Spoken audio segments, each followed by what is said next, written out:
Hello. അപ്പോൾ ഇന്നത്തെ നമ്മുടെ ടോപ്പിക്ക് നമ്മുടെ ഡിമാൻഡ് കർവ് എന്തുകൊണ്ടാണ് ലെഫ്റ്റ് നിന്ന് റൈറ്റിലേക്ക് ഇതേപോലെ സ്ലോപ്പ് ആയിരിക്കുന്നത് എന്നാണ് നമ്മുടെ question. Why does demand curve slopes downward? Okay, അപ്പോൾ എന്തുകൊണ്ടായിരിക്കും ഈ ഒരു ഡിമാൻഡ് കർവ് ഈ ലെഫ്റ്റ് നിന്ന് റൈറ്റിലേക്ക് സ്ലോപ്പ് ആയിട്ടിരിക്കുന്നത്? അതിനുള്ള റീസൺസ് ആണ് താഴെ പറയുന്നത്. 7 റീസൺസ് ആണ് ടോട്ടൽ ആയിട്ട് ഉള്ളത്. അത് ഓർത്ത് വെക്കാം, 7 റീസൺസ്. ഓക്കെ, 7 റീസൺസ് ഉണ്ട് ഡിമാൻഡ് കർവ് ലെഫ്റ്റ് നിന്ന് റൈറ്റിലേക്ക് സ്ലോപ്പ് ആയിട്ടിരിക്കാനായിട്ട്. സോ അതിൽ ഫസ്റ്റ് ഓപ്ഷൻ എന്ന് പറയുന്നത് law of diminishing marginal utility. Very very important ആണ് ഈ ഒരു point, law of diminishing marginal utility. വിശന്നപ്പോൾ ഒരു ചിക്കൻ ബിരിയാണി വാങ്ങിച്ച് കഴിക്കുകയാണ്. ഓക്കെ, ആ ചിക്കൻ ബിരിയാണി ഞാൻ കഴിച്ചു. അപ്പോൾ തന്നെ ഞാൻ വീണ്ടും ചിക്കൻ ബിരിയാണി വാങ്ങിക്കോ? ഇല്ല. കാരണം ഒരു ചിക്കൻ ബിരിയാണി കഴിക്കുമ്പോൾ തന്നെ നമുക്ക് എന്താണ്, നമ്മുടെ വിശപ്പ് മാറി. അപ്പൊ അടുത്ത ചിക്കൻ ബിരിയാണി, അതായത് അടുത്ത ചിക്കൻ ബിരിയാണി പറയുന്നത് അടുത്ത യൂണിറ്റ് ആണ്. അപ്പൊ അത് വാങ്ങിച്ച് കഴിക്കുമ്പോഴേക്കും ഞാൻ ആദ്യം കഴിച്ച ചിക്കൻ ബിരിയാണിയുടെ ആ സെയിം ഫീല് എനിക്ക് ഒരിക്കലും കിട്ടത്തില്ല. കാരണം എന്റെ വിശപ്പ് മാറി, ഇനി എനിക്ക് വിശപ്പില്ല. അപ്പൊ അതുകൊണ്ട് ആ ഒരു ഫീൽ അല്ലല്ലോ അല്ലെ രണ്ടാമത്തെ ചിക്കൻ ബിരിയാണി കഴിക്കുമ്പോൾ ഉണ്ടായിരിക്കും, ആ ഒരു സാറ്റിസ്ഫാക്ഷൻ ലെവൽ എല്ലാം ഉണ്ടായിരിക്കാം. അപ്പൊ അതുകൊണ്ട് നമ്മൾ ഓരോ അഡീഷണൽ യൂണിറ്റ് വാങ്ങിക്കും തോറും നമ്മുടെ സാറ്റിസ്ഫാക്ഷൻ ലെവല് കുറയും. മനസ്സിലായോ? അതാണ് law of diminishing marginal utility. നമ്മൾ ഓരോ അഡീഷണൽ പ്രൊഡക്റ്റ് അല്ലെങ്കിൽ അഡീഷണൽ യൂണിറ്റ് പർച്ചേസ് ചെയ്യും തോറും നമ്മുടെ സാറ്റിസ്ഫാക്ഷൻ ലെവൽ ഡിമിനിഷ് ആയിക്കൊണ്ടിരിക്കും. അതാണ് law of diminishing marginal utility.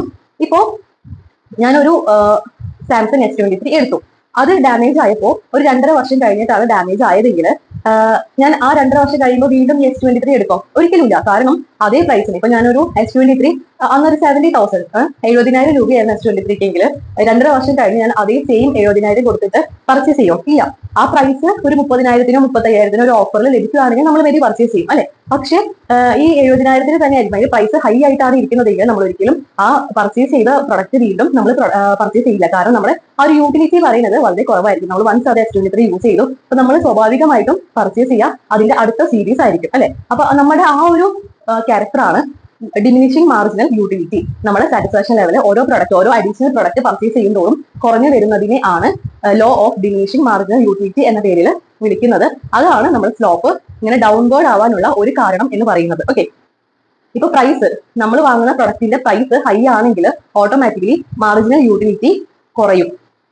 നമ്മൾ ഒരിക്കലും അത് വാങ്ങിക്കില്ല, ആ പ്രൊഡക്റ്റ് പിന്നെ നമ്മൾ പിന്നീടും അത് വാങ്ങിക്കില്ല. അപ്പൊ ഓരോ അഡീഷണൽ യൂണിറ്റ് പർച്ചേസ് ചെയ്യും തോറും നമ്മുടെ യൂട്ടിലിറ്റി കുറഞ്ഞു വരുന്നതിനെയാണ് law of diminishing marginal utility പറയുന്നത്. ഇതിൽ മാർജിനൽ എന്ന് പറയുന്നത് അഡീഷണൽ ആണ്, അഡീഷണൽ യൂണിറ്റ്.